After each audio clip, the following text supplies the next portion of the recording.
Assalamualaikum warahmatullahi wabarakatuh. Bertemu lagi dalam channel YouTube Yadiva Official.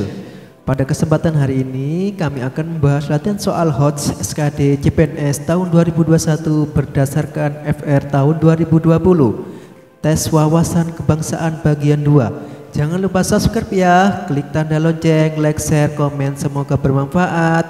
Kita langsung ke soal ya, soal nomor 11. Sikap dan perilaku warga negara yang dijiwai kecintaan terhadap NKRI berdasarkan Pancasila dan Undang-Undang Dasar Negara Republik Indonesia tahun 1945 dalam menjamin kelangsungan hidup bangsa dan negara. Pernyataan tersebut merupakan pengertian A. Sistem bela negara, B.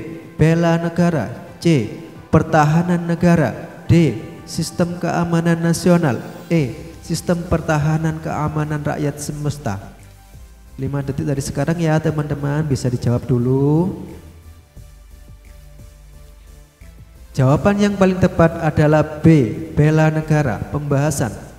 Seperti yang dijelaskan dalam Undang-Undang Nomor 3 Tahun 2002 bahwa upaya bela negara adalah sikap dan perilaku warga negara yang dijiwai oleh kecintaannya kepada NKRI berdasarkan Pancasila dan Undang-Undang Dasar 1945. Soal selanjutnya, nomor 12. Pasal-pasal di bawah ini merupakan bukti bahwa Indonesia sebagai suatu negara yang berkedaulatan rakyat kecuali A. Pasal 1 ayat 2 UUD 1945, B. Pasal 2 ayat 2 UUD 1945, C. Pasal 19 ayat 2 UUD 1945, D. Pasal 7 UUD 1945, E. Pasal 6A ayat 1 UUD 1945. 5 detik dari sekarang ya teman-teman, bisa dijawab dulu. Jawaban yang paling tepat adalah D. Pasal 7 UUD 1945. Pembahasan. Pasal-pasal yang bukan merupakan bukti bahwa Indonesia adalah negara yang berkedaulatan rakyat adalah Pasal 7 UUD 1945 karena berbunyi Presiden dan Wakil Presiden memegang jabatan selama 5 tahun dan sesudahnya dapat dipilih kembali dalam jabatan yang sama hanya untuk 1 kali masa jabatan. Soal selanjutnya nomor 13. Reformasi merupakan perubahan yang radikal dan menyeluruh untuk perbaikan. Reformasi menghendaki adanya perubahan kehidupan bermasyarakat, berbangsa, dan bernegara ke arah yang lebih baik secara konstitusional dalam berbagai bidang kehidupan. Berikut ini yang bukan tujuan reformasi dilakukan di Indonesia adalah A. Reformasi politik bertujuan tercapainya demokratisasi, B. Reformasi ekonomi bertujuan meningkatkan tercapainya masyarakat, C. Reformasi hukum bertujuan tercapainya keadilan sosial bagi seluruh rakyat Indonesia, D. Reformasi sosial bertujuan terwujudnya integrasi bangsa Indonesia, E. Reformasi multipartai bertujuan terwujudnya integritas rakyat Indonesia. 5 detik dari sekarang mulai.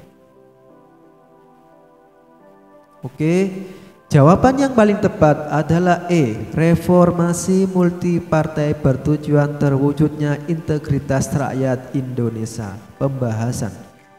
Tujuan reformasi sebagai berikut. 1. Reformasi politik bertujuan tercapainya demokratisasi. 2. Reformasi ekonomi bertujuan meningkatkan tercapainya masyarakat. 3. Reformasi hukum bertujuan tercapainya keadilan sosial bagi seluruh rakyat Indonesia. 4. Reformasi sosial bertujuan terwujudnya integrasi bangsa Indonesia.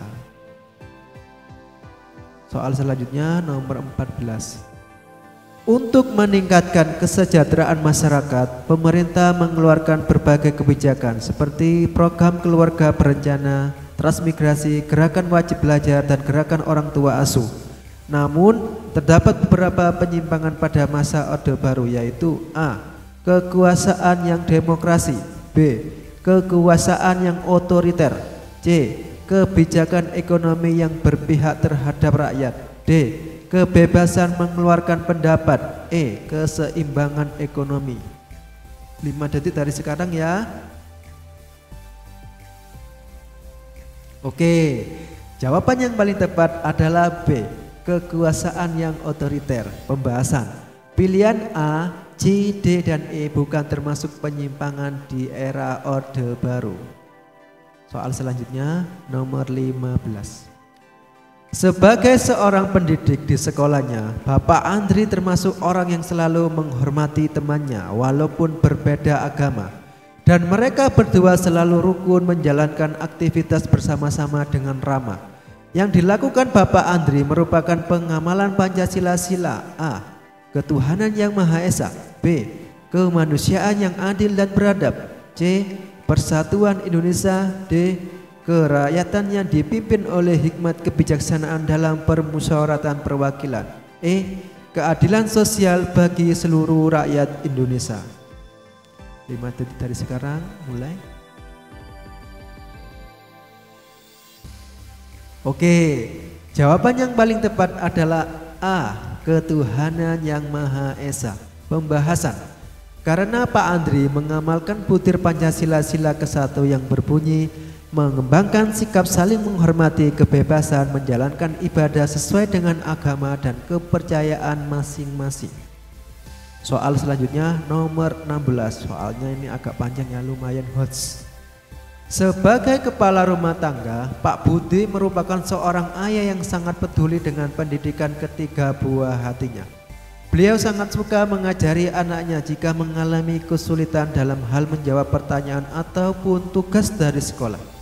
Beliau sangat paham tentang pembelajaran matematika, padahal beliau seorang guru PJOK. Sehingga beliau juga mempunyai pekerjaan sampingan sebagai guru les privat mata pelajaran matematika. Beliau sangat pekerja keras dan juga beliau percaya negara menjamin pendidikan seluruh rakyat Indonesia tanpa terkecuali. Dari ilustrasi tersebut, pasal dalam UUD 1945 yang tepat menaungi adalah A, pasal 29 UUD 1945, B, pasal 30 UUD 1945, C, pasal 31 UUD 1945, D, pasal 32 UUD 1945, E, pasal 33 UUD 1945. 5 detik dari sekarang ya.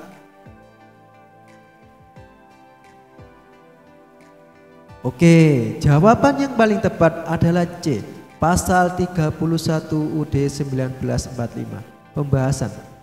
Pasal 31 UUD 1945 ayat 1, setiap warga negara berhak mendapat pendidikan. 2, ayat 2, setiap warga negara wajib mengikuti pendidikan dasar dan pemerintah wajib membiayainya. 3, pemerintah mengusahakan dan menyelenggarakan satu sistem pendidikan nasional yang meningkatkan keimanan dan ketakwaan serta akhlak mulia dalam rangka mencerdaskan kehidupan bangsa yang diatur dengan undang-undang. Ayat 4, negara memprioritaskan anggaran pendidikan sekurang-kurangnya 20% dari anggaran pendapatan belanja negara serta dari anggaran pendapatan dan belanja daerah untuk memenuhi kebutuhan penyelenggaraan pendidikan nasional. Ayat 5, pemerintah memajukan ilmu pengetahuan dan teknologi dengan menunjang tinggi nilai-nilai agama dan persatuan bangsa untuk kemajuan peradaban serta kesejahteraan umat manusia. Soal selanjutnya nomor 17.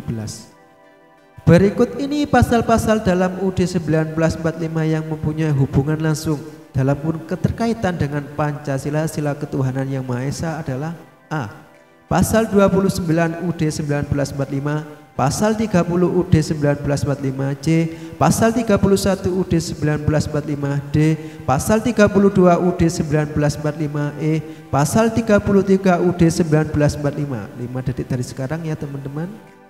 Jawabannya apa? Oke, jawaban yang paling tepat adalah A, pasal 29 UUD 1945. Pembahasan. Bab agama tertuang dalam pasal 29 UUD 1945 yang berbunyi ayat 1, negara berdasarkan atas ketuhanan yang Maha Esa. 2, negara menjamin kemerdekaan tiap-tiap penduduk untuk memeluk agamanya masing-masing dan untuk beribadat menurut agamanya dan kepercayaannya itu. Nomor 18, Setiap orang wajib menghormati hak asasi manusia orang lain dalam tertib kehidupan berbangsa, bermasyarakat, dan bernegara. 2. Dalam menjalankan hak dan kebebasannya, setiap orang wajib tunduk kepada pembatasan yang ditetapkan dalam undang-undang dengan maksud semata-mata untuk menjamin pengakuan serta penghormatan atas hak dan kebebasan orang lain dan untuk memenuhi tuntutan yang adil sesuai dengan pertimbangan moral, nilai-nilai agama, keamanan, dan ketertiban umum dalam suatu masyarakat demokratis. Tertuang dalam UUD 1945 pasal berapa teman? A. Pasal 28F UUD 1945, B. Pasal 28G UUD 1945, C. Pasal 28H UUD 1945, D. Pasal 28I UUD 1945, E. Pasal 28J UUD 1945. 5 detik dari sekarang, apa jawabannya? Oke, jawaban yang paling tepat adalah E. Pasal 28J UUD 1945. Pembahasan. Dalam pasal 28J UUD 1945 ayat 1 berbunyi, setiap orang wajib menghormati hak asasi manusia orang lain dalam tertib kehidupan bermasyarakat, berbangsa, dan bernegara. Ayat 2, dalam menjalankan hak dan kebebasannya, setiap orang wajib tunduk kepada pembatasan yang ditetapkan dengan undang-undang dengan maksud semata-mata untuk menjamin pengakuan serta penghormatan atas hak dan kebebasan orang lain dan untuk memenuhi tuntutan yang adil sesuai dengan pertimbangan moral, nilai-nilai agama, keamanan, dan ketertiban umum dalam suatu masyarakat demokratis. Kita ini ambil soalnya dari UUD ya, nanti teman-teman bisa menghafalkan ya. Terus soal nomor 19. Menurut Kamus Besar Bahasa Indonesia Depdikbud 2007, radikalisme adalah 1. Paham atau aliran yang radikal dalam politik. 2. Paham atau aliran yang menginginkan perubahan atau pembaharuan sosial dengan cara kekerasan atau drastis. 3. Sikap ekstrim dalam aliran politik. Dalam kamus politik, yang dimaksud radikal adalah orang yang ingin membawa ide-ide politiknya ke akar-akarnya dan mempertegas dengan cara yang sempurna doktrin-doktrin yang dihasilkan oleh usaha tersebut. Radikalisme sendiri di Indonesia sangat ditentang karena bertentangan dengan Pancasila. Sila A. Ketuhanan yang Maha Esa. B. Kemanusiaan yang adil dan beradab. C. Persatuan Indonesia. D. Kerakyatan yang dipimpin oleh hikmat kebijaksanaan dalam permusyawaratan perwakilan. E. Keadilan sosial bagi seluruh rakyat Indonesia. Maaf ya, ada banyak, ada sedikit yang tipu. 5 detik tadi sekarang ya.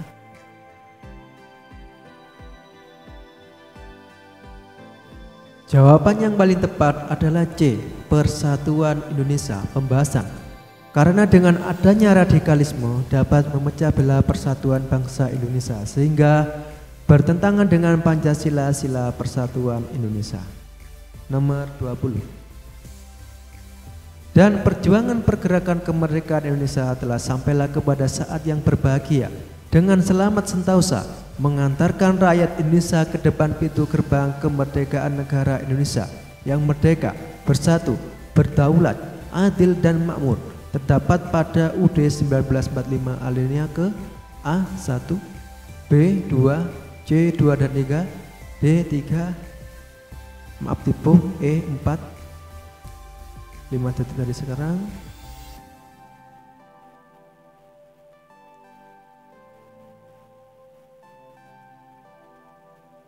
Oke, jawaban yang paling tepat adalah B2.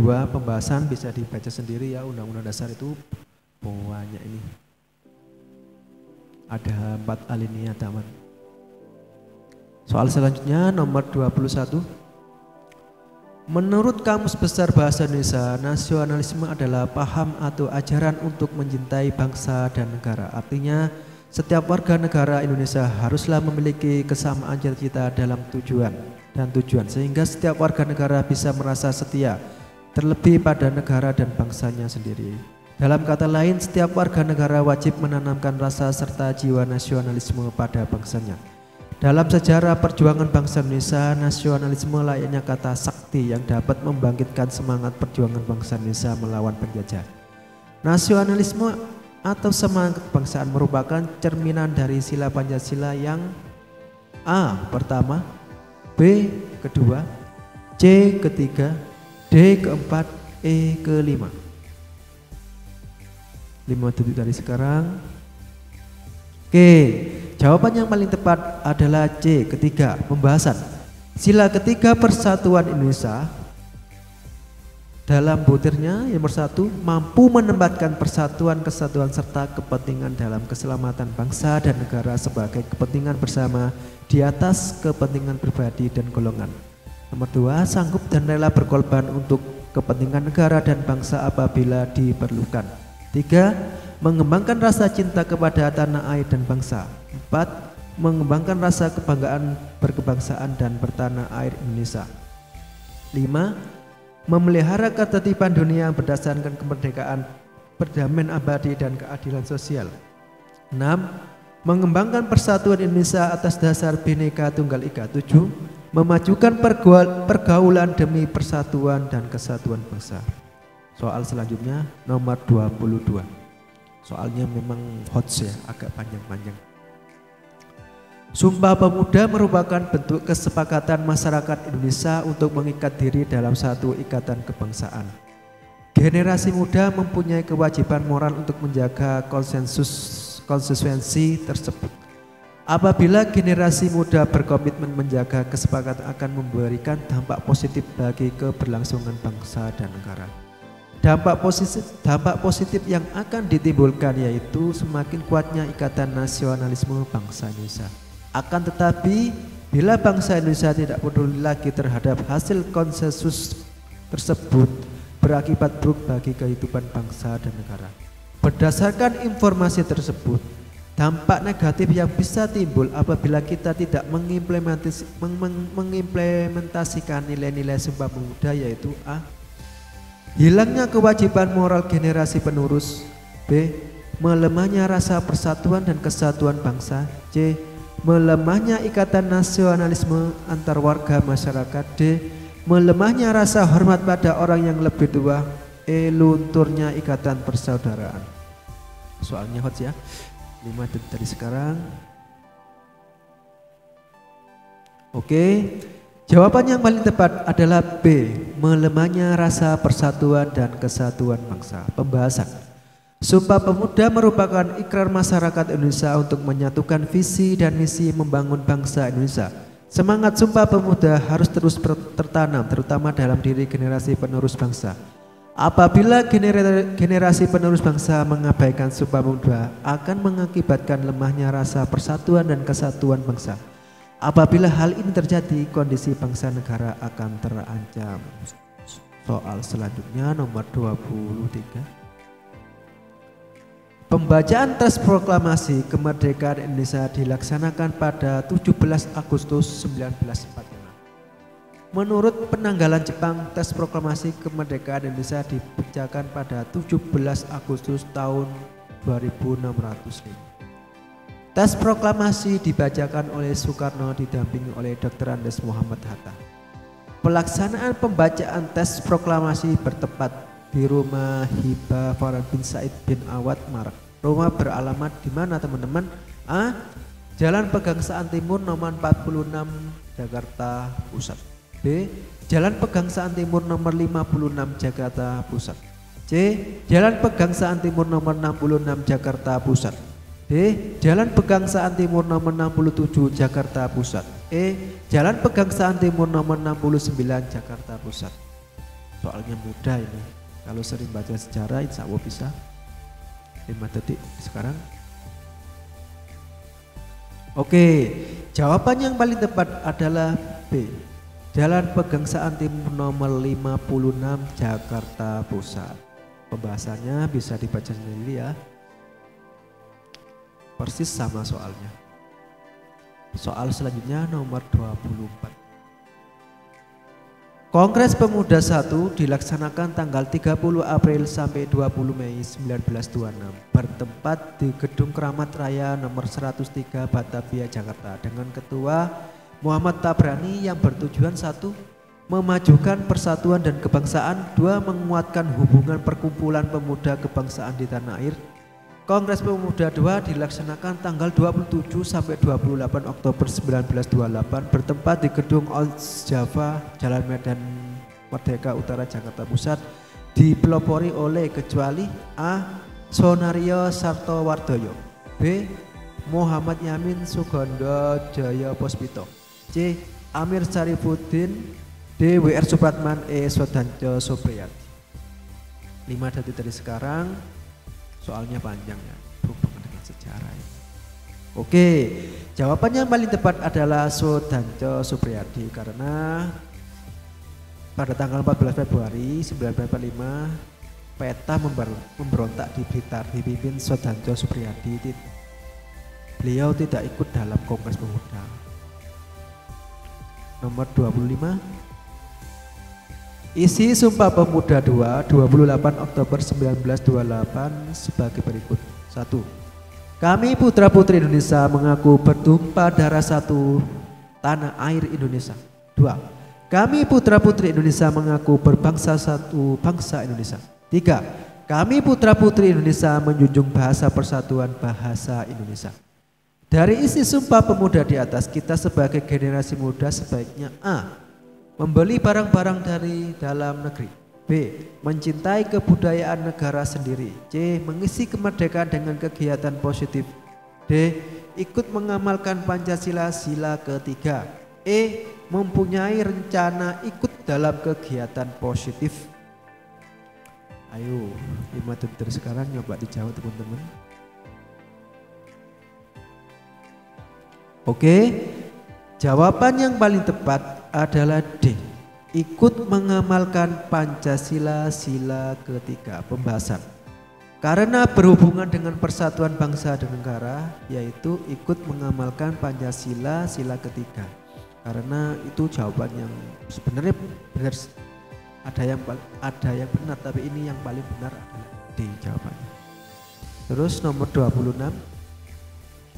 Pendidikan jarak jauh merupakan paradigma baru dalam sistem belajar mengajar. Sistem ini mulai dikenal sejak tahun 1980-an. Di Indonesia, sistem pendidikan jarak jauh langsung dikaitkan dengan universitas terbuka. Satu-satunya perguruan tinggi negeri yang menyelenggarakan pendidikan jarak jauh. Paragraf di atas dikembangkan dengan pola pengembangan A. Narasi, B. Persuasi, C. Deskripsi, E. Eksposisi, E. Argumentasi. Kenapa saya menyisipkan soal bahasa Indonesia? Karena tahun kemarin waktu saya ujian SKD ada soal bahasa Indonesia.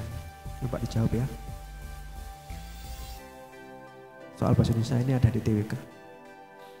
Oke, jawaban yang paling tepat adalah D. Eksposisi, pembahasan. Paragraf di atas dikembangkan dengan pola pengembangan eksposisi karena berisi paparan yang dapat memperluas pengetahuan pembaca. Soal selanjutnya nomor 27, bahasa Indonesia lagi. Aku mendekati potret itu, tiba-tiba darahku tersiram. Aku terkejut karena aku mengenal wajah prajurit Jepang itu. Roman muka itu tidak pernah lepas dari ingatanku sejak kira-kira 20 tahun yang lewat. Ketika terjadi pertempuran melawan pasukan Jepang di selatan kota Semarang. Aku tidak pernah tahu namanya, tapi wajah itu aku kenal sekali. Dialah prajurit Jepang yang kubunuh dengan tanganku sendiri. Potret seorang prajurit Muhammad Diponegoro. Nilai yang terkandung dalam kutipan cerita di atas adalah A. Adat, B. Agama, C. Budaya, D. Moral, E. Politik. 5 detik dari sekarang. Oke, jawaban yang paling tepat adalah D. Moral, pembahasan. Karena cerita di atas mengandung nilai moral. Ternyata cuma gitu alasannya ya. Sekarang nomor 28.